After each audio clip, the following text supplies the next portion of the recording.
method for multiplying a decimal number by another decimal number works like this. So if we have 36.21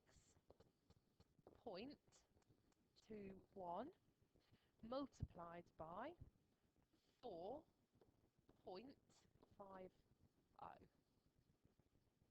We first of all begin by multiplying the 0 at the bottom here by each of the numbers on the top row. So 0 times 1 is 0, 0 times 2 is 0, 0 times 6 is 0, and 0 times 3 is 0.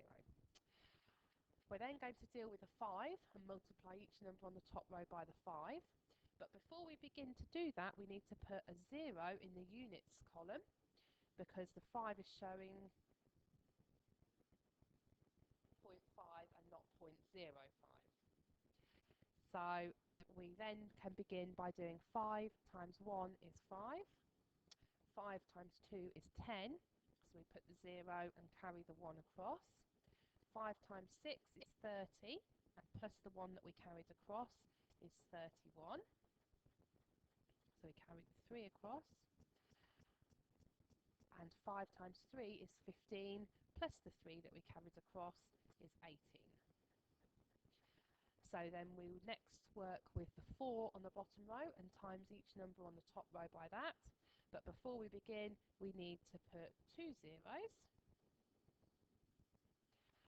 And then we can do 4 times 1 is 4, 4 times 2 is 8, 4 times 6 is 24. So we put the 4 here in the answer space and carry the 2 across.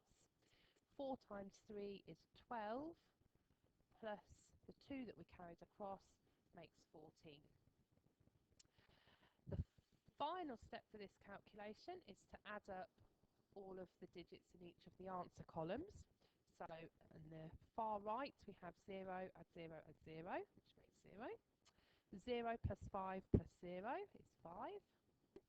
0 plus 0 plus 4 is 4. 0 plus 1 plus 8, which is 9. 8 plus 4 is 12, so we put 2 here and carry the 1 across.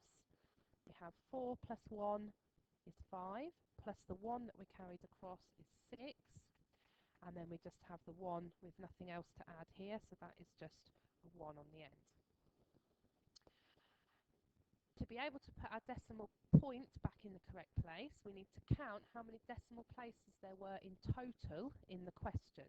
So here we have 1, 2, 3, 4 decimal places in the question. So in the answer we need to count back 4 places from the end. So that's 1, 2, 3, 4. We put our decimal point in there. So the answer to this calculation is 162.9450.